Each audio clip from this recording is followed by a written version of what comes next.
Assalamualaikum my dear students, I hope you are all fine and well. Students आज हम question number 6.15 की तरफ चलते हैं और इसको करने से पहले एक दो बातें। क्वेश्चन थोड़ा सा लेंथी है लेकिन इजी है, ठीक है। वीडियो को पूरा देखना आपने ताकि आपको एक एक स्टेप की एक एक चीज़ की अच्छी तरह से समझ आ सके। क्वेश्चन के 3 पार्ट्स हैं, ठीक है। 2 पार्ट्स तकरीबन एक जैसे हैं और थर्ड पार्ट थोड़ा सा डिफरेंट है। तो क्वेश्चन को रीड आउट करता हूँ मैं जल्दी से। Determine the probability for the following events. 3 events हमें उसने दिए हैं, 3 पार्ट्स हैं, 3 इवेंट्स हैं, तो कहते हैं तीनों की हमें प्रोबेबिलिटी बताएं निकाल के। फर्स्ट पार्ट में कह रहा है the sum 8 appears in a single toss of a pair of a fair die. हमारे पास 2 जो है ना वो डाइस के जो है वो हैं हमारे पास पेयर है हमारे पास एक डाइस का जिसके अंदर 2 लूडो के दाने हैं। तो जब उनको टॉस किया जाता है तो कहता है कि हमें बताएं कि उनके जो आउटकम्स हैं उनमें से कितने ऐसे आउटकम्स हैं जिनको अगर हम प्लस करें तो हमारे पास 8 आए, ठीक है, वो बताना है।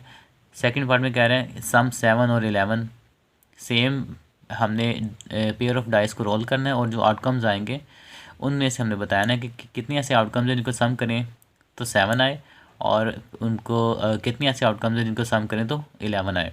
और फिर हमने इन दोनों के जो आउटकम्स उनको प्लस कर देना है, 7 और 11 के इकट्ठा कर देना। थर्ड में कह रहा है कि a ball drawn randomly from a bag of 6 reds 5 white and 4 blue and 3 orange balls. तो ये कुछ कलर्स के बॉल्स उसने एक बैग के अंदर डाले हुए हैं। तो कहता है एक बॉल हमने ड्रॉ करना उनमें से। तो आपने बताना है कि वो जो बॉल हमने ड्रॉ किया है क्या प्रोबेबिलिटी है कि वो रेड आए या ब्लू आए, ठीक है। तो 2 कलर्स के बारे में उसने पूछा कि हमने आप बताएं कि इन 2 कलर्स में क्या प्रोबेबिलिटी है इनके आने की। तो चलिए इनको सॉल्व करते हैं जल्दी से और क्वेश्चन को अटेम्प्ट करते हैं।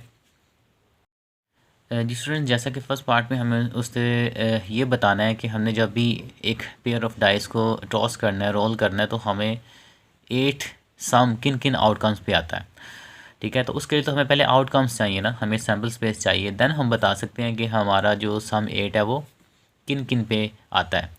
तो कुछ स्टूडेंट्स को तो सैम्पल स्पेस बनानी आती होगी आप में से, जिनको आती है वो तो थोड़ा सा वीडियो को यहाँ पे स्किप कर सकते हैं। बट कुछ स्टूडेंट्स ऐसे हैं जो कि कह रहे थे कि सर हमें सैम्पल स्पेस दोबारा से बनाना सिखा दें एक दफ़ा। जब भी हम अपेयर ऑफ डाइस को रोल करते हैं तो यहाँ पे मैं सैम्पल स्पेस कंप्लीट आपको बनाना सिखाऊंगा। तो स्टूडेंट्स, जब भी हम एक पेयर ऑफ डाइस को रोल करते हैं तो हमारे पास 2 एक्चुअली ना लूडो के दाने होते हैं हमारे पास। तो जब हम रोल करते हैं ना तो उन दोनों पे कोई ना कोई एक आंसर आता है। तो हम यहाँ पे सपोज करेंगे, लेट करेंगे कि दोनों पे ही 1 आ रहा है। जब हमने एक दफ़ा डाइस को रोल किया तो दोनों डाइसिस पे आउटकम सेम आ रहा है, ठीक है। ये कॉमा से पहले वाला 1 फर्स्ट डाई के आउटकम को शो कर रहा है और ये सेकंड डाइस के जो आउटकम को शो कर रहा है सेकंड वाला 1। तो दोनों का एक पेयर बन गया, ठीक है, क्योंकि हमारे पास पेयर है ना एक डाइस का, तो लिहाजा उस पेयर का ये एक टोटल आउटकम बन गया जो मैंने इस छोटी सी ब्रैकेट के अंदर लिख दिया। सेकंड आउटकम हमें क्या हमारे पास आ सकता है कि हो सकता है पहले पे 1 आए दूसरे पे 2 आ जाए, ठीक है ना। ये भी एक पेयर बन गया हमारे पास। इसी तरह थर्ड पेयर में हम पहले पे 1 ले लेंगे और सेकंड दूसरे जो डाइस पे 3 ले लेंगे, फिर 1 और 4 ले लेंगे, ठीक है। इसी तरह हो सकता है पहले पे 1 आए फिर 5 आ जाए दूसरे पे। और ये हम तरतीब के साथ एक्चुअली ले रहे हैं क्योंकि ये जाहिर सी बात है जब भी हम डाइस को फेंकेंगे तो ज़रूरी नहीं है कि वो एक सीक्वेंस के साथ इस तरह से आउटकम्स आएँ। हो सकता है पहले पे ये आ जाए, फिर दोबारा से जब हम पेयर लें तो हो सकता है उस पेयर पे ये आ जाए, 1 6 आ जाए। लेकिन मैंने यहाँ पे काउंटिंग के लिहाज से, नंबरिंग के लिहाज से ना एक सीक्वेंस ले लिया है। आते यही हैं, इनके अलावा नहीं आते, लेकिन हमने एक सीक्वेंस में लिख लेना है, ठीक है, तरतीब के साथ। फिर हम क्या करेंगे, इसको 1 को हमने 6 तक लेके जाना है, 1 से 6 तक हमने एक पेयर्स बना लेने हैं, 1 2 3 4 5 एंड 6। देन हमारे पास फिर हम जब उस डाइस को एक पेयर को रोल करते हैं तो हो सकता है पहली पे 2 आए और दूसरी पे 1 आ जाए, ठीक है। तो अब हम फर्स्ट डाइस पे 2 2 लेते जाएंगे और सेकंड डाइस के आउटकम को चेंज करते जाएंगे, ठीक है। फर्स्ट वाला 2 एज इट इज़ रहेगा लेकिन सेकंड जो डाइस है उस पर आउटकम चेंज हो जाएगा। तो ये भी हमने क्या करना है, 6 तक लेके जाना है, 2 5 एंड 2 6। इसी तरह हम अब यहाँ पे जो पहली डाइस है उसका आउटकम भी चेंज कर देंगे। हो सकता है पहली पे 3 आ जाए तो दूसरी पे 1 आ जाए। अब इस 3 को ही आपने सभी के साथ बारी बारी लिख लेना है, पेयर्स बना लेने हैं, ठीक है, आउटकम्स के। 3 3, 3 4, 3 5 एंड 3 6। देन इसी तरह फर्स्ट डाइस पे 4 भी आ सकता है, ठीक है। तो 4 के साथ हम सेकंड डाइस के आउटकम्स के पेयर बनाते जाएंगे 6 तक, 4 5 एंड 4 6। इसी तरह 5 भी तो आ सकता है फर्स्ट डाइस पे, तो 5 के पेयर्स हम बना लेंगे सारे आउटकम्स के साथ, मतलब 6 तक सेकंड डाइस के जो हमारे पास आ सकते हैं, 5 4 5 5 एंड 5 6। इसी तरह हम 6 के साथ पेयर्स बना लेंगे, क्योंकि 6 साइड्स होती हैं एक डाइस की, 6 4, 6 5 एंड 6 6। तो ये हमारे पास स्टूडेंट्स एक्चुअली टोटल आउटकम्स होते हैं जो कि आ सकते हैं जब भी हम एक पेयर ऑफ डाइस को रोल करते हैं, इनसे ज़्यादा नहीं आएंगे, ठीक है। और ये टोटल 36 बनते हैं। जब आप इनको काउंट करेंगे सारे पेयर्स को, तो ये पेयर्स हमारे पास एक्चुअली जो सैम्पल स्पेस है वो यहाँ पे आ रही है 36। मैं यहाँ पे लिख देता हूँ ऊपर n ऑफ s जो हमारे पास यहाँ पे बनेगी टोटल आउटकम्स की, वो बनेगी 36। तो सबसे पहले तो हमें आउटकम्स चाहिए। अब हम इन आउटकम्स में से देखेंगे कि कौन से ऐसे आउटकम्स हैं जिनको प्लस करें तो सम 8 आए। तो हम यहाँ पे देख लेते हैं जनाब, ये हमारे पास एक पेयर है, ठीक है। रेड कलर से मैं निशान लगा देता हूँ इसी से ही, ठीक है। 3 5 का एक पेयर है जिसको सम करें तो 8 आता है, और 4 + 4 = 8 होता है। फिर 3 एंड 5, 5 एंड 3 इनको प्लस करें तो 8 होता है, और 6 एंड 2, ठीक है, इसको प्लस करें तो 8 होता है, और 2 और 6 को प्लस करें तो 8 आता है। तो हमारे पास 1 2 3 4 5 ऐसे आउटकम्स हैं स्टूडेंट्स जिनको हम प्लस करें तो हमारे पास 8 सम आता है। तो जैसे कि मैंने यहाँ पे नीचे कलेक्ट किया, एक इवेंट मैंने सपोज किया है कि एक ऐसा इवेंट है जो हमें क्या दे रहा है, 8 का सम दे रहा है। तो हम इस ए के अंदर वो सारे के सारे इवेंट्स लिख लेंगे, वो सारे के सारे पेयर्स लिख लेंगे जिनको प्लस करने से 8 आता है। तो ये जो पेयर्स मैंने यहाँ पे अंडरलाइन किए हैं, ये मैं यहाँ पे नीचे नोट डाउन कर लूँगा, राइट। 2 6, 3 5, 4 4, 5 3 एंड 6 2। तो 1 2 3 4 एंड 5, तो ये सारे वो वाले आउटकम्स हैं जिनको प्लस करने से 8 आता है, राइट। तो अब यहाँ पे हम इनके नंबर्स भी बता देते हैं, ठीक है। मींस के n of a, numbers of a events जो हमें 8 सम दे रहे हैं वो हमारे पास है 5, राइट। तो अब हम इसकी प्रोबेबिलिटी भी फाइंड करते हैं, ठीक है। इस इवेंट की, ये जो ए हमारा एक इवेंट था जो हमें सम 8 दे रहा था, तो इसकी हम प्रोबेबिलिटी फाइंड कर लेते हैं। और प्रोबेबिलिटी का फॉर्मूला आपको सबको आता है, नहीं आता तो दोबारा से फिर इसमें देख लें। फॉर्मूलाज तो खैर आपने हर सूरत याद करने हैं।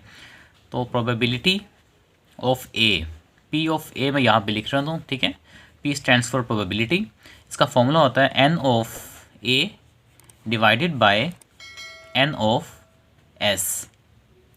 एन ऑफ ए आपको पता है ये 5 आ रहा है हमारे पास, ठीक है।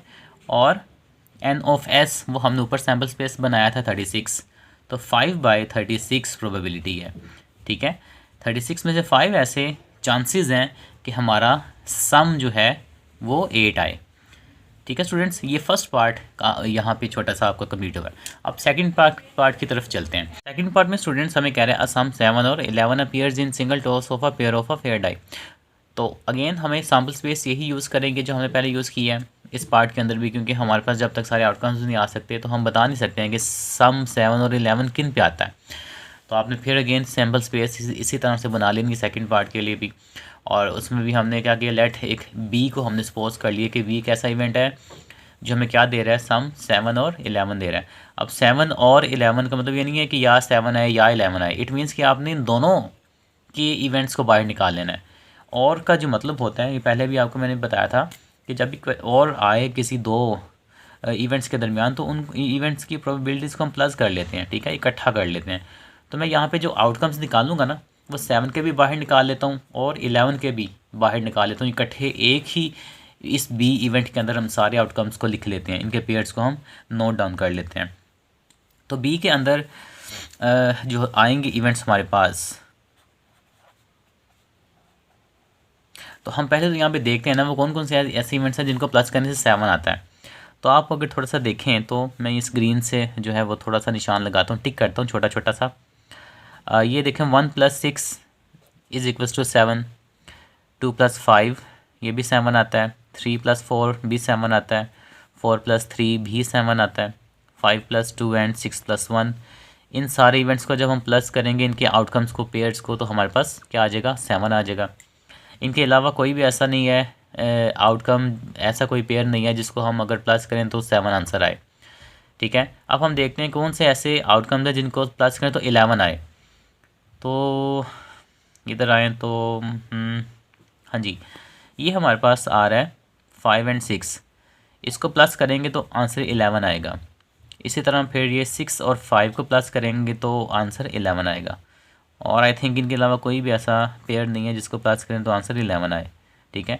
6 + 6 12 होता है और 5 + 5 10 होता है, ये भी 10 होता है, ये 9 होता है, ठीक है। तो यही हमारे पास दो ऐसे पेयर्स हैं जिनको सम करें तो 11 आता है। तो हम इन सारे पेयर्स को क्या करते हैं, यहाँ पे बाहर निकाल लेते हैं, इस बी के इवेंट के अंदर यहाँ पे सबको लिख लेते हैं, ठीक है। मैं यहाँ से स्टार्ट कर रहा हूँ, नीचे की तरफ आ रहा हूँ। 1 6 2 5 3 4 4 3 5 2 6 1, ठीक है। ये सारे 7 के मैंने लिख लिए हैं और इनके साथ ही 11 के भी लिख लेते हैं क्योंकि इसके अंदर ही हम प्लस कर देंगे, इकट्ठा कर लेंगे इनको। 5 6 एंड 6 5, और ये हैं कितने, 1 पेयर्स, हमने इनको पेयर्स हमने काउंट करने हैं, ठीक है। ये पूरा एक पेयर है, ठीक है। 1 2 3 4 5 6 7 8, तो n ऑफ b हमारे पास यहाँ पे आ गया 8, ठीक है स्टूडेंट्स। तो 8 हमारे पास ऐसे आउटकम्स हैं, ऐसे पेयर्स हैं जिनका सम 7 और 11 आता है, ठीक है। और अब हम इनकी प्रोबेबिलिटी फाइंड कर लेते हैं इवेंट बी की। तो मैं यहाँ पे प्रोबेबिलिटी ऑफ बी के लिए फॉर्मूला लिख रहा हूँ, एन ऑफ बी, जो फेवरेबल हमारे आउटकम्स हैं उसको डिवाइड कर देते हैं हम टोटल सैम्पल स्पेस पे, एन ऑफ एस पे, टोटल आउटकम्स पे। तो ये 8 है और टोटल हमारे पास है 36, ठीक है। तो ये हमारा आंसर था पार्ट 2 का, जिसमें हमें बताना है कि हमारा सम 7 और 11 आता है, ठीक है। ये वो सारे आउटकम्स हैं, ठीक है स्टूडेंट्स। अब हम करते हैं थर्ड पार्ट। थर्ड पार्ट में हमें बताना है कि हमारे पास टोटल 18 बॉल्स हैं, एक बैग है जिसके अंदर ये डिफरेंट कलर्स के बॉल्स दिए हैं हमें। एक बॉल हमने ड्रॉ करना है इन 18 में से। तो जब हम 1 बॉल ड्रॉ करेंगे, ठीक है, और वो बताना ये है कि वो जो बॉल आ रहा है, निकल रहा है उस बैग में से रैंडमली हम जो निकाल रहे हैं, वो या तो रेड कलर का है या ब्लू कलर का है, ठीक है। तो और आगे दोनों के दरमियान तो हम इन दोनों की प्रोबेबिलिटीज़ को प्लस कर देंगे, रेड बॉल्स के निकाल के और ब्लू बॉल्स की प्रोबेबिलिटीज़ को हम दोनों को क्या कर देंगे, ऐड अप कर देंगे। तो जब रेड बॉल्स की बात करेंगे, ठीक है, तो रेड बॉल्स कितने हैं, टोटल 5। अभी सैम्पल स्पेस जो है वो मैंने यहाँ पे नहीं लिखी, वो बल्कि पहले लिख ही लेते हैं। टोटल एन ऑफ एस जो हमारा इसका बनेगा सैम्पल स्पेस, वो आपको बताया था हम कॉम्बिनेशन लेते हैं 18 कॉम्बिनेशन, और जितने ड्रॉ करते हैं उतने हम लिखते हैं 18C1, ठीक है ना। ये इसका कॉम्बिनेशन लेंगे with the help of calculator, ठीक है। और जब हम इसका कॉम्बिनेशन लेंगे तो उसके बाद इसका जो आंसर आएगा हमारे पास वो आ जाएगा सैम्पल स्पेस का, आई थिंक 18C1 का 18 ही आता है शायद, हाँ जी, इसका आंसर 18 ही आएगा, ठीक है। 18 हमारी टोटल एन ऑफ एस है। अब हम निकालते हैं फेवरेबल आउटकम्स कौन कौन से आ सकते हैं। फेवरेबल आउटकम्स के लिए हम रेड बॉल्स की जब हम निकालेंगे तो रेड में से हम 5 बॉल्स हैं टोटल, ठीक है। तो 5 कॉम्बिनेशन, और ड्रॉ कितने करने, 1। तो एक दफ़ा तो रेड में से हमने एक बॉल बाहर निकाल लेना, तो ब्लू में से फिर बाकी या जो अदर बॉल्स हैं वो कितने बनते हैं, मतलब 5 तो ये हमने लिख लिया रेड का, तो बाकी 6, 3 और 4 इन तीनों को जब हम प्लस करेंगे तो 9 एंड 4 13 बॉल्स बनेंगे ना टोटल बाकी के। 3 + 6 + 3 + 4 13, तो 13 में से फिर कोई भी हम नहीं लेंगे तो 13C0 कर देंगे। 5 में से एक ड्रॉ कर लिया, क्योंकि बॉल भी एक ही ड्रॉ करना है ना, एक से ज़्यादा नहीं करना। तो 5C1 करने के बाद बाकी के जो अदर बॉल्स हैं, ठीक है, वो 13 है, उनमें से कोई बॉल नहीं आएगा। तो जब हम रेड की प्रोबेबिलिटी यहाँ पे फाइंड करेंगे तो वो हमारे पास आ जाएगी 5C1 की 5 आ जाएगी, ठीक है। और इनको मल्टीप्लाई करना है आपने, ठीक है। और 13C0 की 1, 5C1 की 5, 13C0 की 1 आ जाएगी, तो इसकी 5 आ जाएगी, ठीक है। इसी तरह जब हम करेंगे ब्लू साइड पे आएंगे तो ब्लू बॉल्स कितने हैं हमारे पास, वो हैं 4। तो हम 4 में से एक बॉल ड्रॉ कर लेंगे, जो हमने एक ड्रॉ करना है, ठीक है, ब्लू में से। और बाकी के जो हमारे पास बचेंगे, आई थिंक 14 बचेंगे बाकी के, ठीक है। 14 ये देखें, 5 + 6 + 3 14। तो अदर जो बॉल्स थे हमारे पास, अदर कलर्स के 14 बॉल्स, उसमें से हमने कोई भी नहीं ड्रॉ किया, क्योंकि हमें ब्लू की बतानी है यहाँ पे। तो जब हम 4C1 करेंगे तो इसका आंसर 4 आ जाएगा, और 14C0 का आंसर 1 आ जाएगा। तो अगेन ये हमारे पास 4 आ जाएगा, ठीक है। तो रेड की और किसकी, ब्लू की प्रोबेबिलिटीज़ को हम क्या करेंगे, फिर प्लस करेंगे। तो 4 + 9 जो हमारे पास आ रहा है, सॉरी 5 + 4, तो क्या आ जाएगा 9। तो 9 हमारे पास फेवरेबल आउटकम्स आ गए हैं, ठीक है। कि 9 बेसिकली ऐसे आउटकम्स हैं कि जब भी हम एक बॉल को ड्रॉ करेंगे 18 में से, ठीक है, तो वो या तो रेड आ सकता है या क्या आ सकता है, ब्लू आ सकता है। तो टोटल 9 ऐसे आउटकम्स हमारे पास आ सकते हैं, जिनमें से 5 आउटकम्स ऐसे हैं कि रेड आएगा और 4 आउटकम्स ऐसे हैं कि ब्लू आएगा। तो दोनों को इकट्ठा करेंगे तो टोटल 9 ऐसे आउटकम्स हैं कि जब हम इस बॉल को ड्रॉ करेंगे 18 में से तो रेड या ब्लू आए, ठीक है। ये फेवरेबल आ गया हमारे पास। और प्रोबेबिलिटी हम जब भी निकालते हैं तो यहाँ पे जब हम प्रोबेबिलिटी फाइंड करेंगे, ये प्रोबेबिलिटी ऑफ रेड और ब्लू बॉल्स की, तो तब हम यहाँ पे लिखेंगे, मैं यहाँ पे लिख लेता हूँ रेड और ब्लू बॉल्स। तो इसके लिए फेवरेबल आउटकम्स जो होते हैं, जो उसको डिवाइड कर देते हैं हम अपने टोटल सैम्पल स्पेस पे 9/18। इसको मज़ीद सिंप्लीफाई करेंगे तो 1/2, ये हमारा आंसर आ जाएगा थर्ड पार्ट का। होप सो आपको समझ आ गई होगी स्टूडेंट्स। तो चलते हैं, वीडियो को ख़त्म करते हैं जल्दी से, काफ़ी लेंथी हो गई है। क्वेश्चन को करिए दोबारा, प्रैक्टिस करें हाथ से, कोई चीज़ समझ ना आई हो तो ज़रूर पूछिएगा। अपना ख्याल रखिएगा, अगली वीडियो में मिलते हैं। टेक केयर, अल्लाह हाफिज़।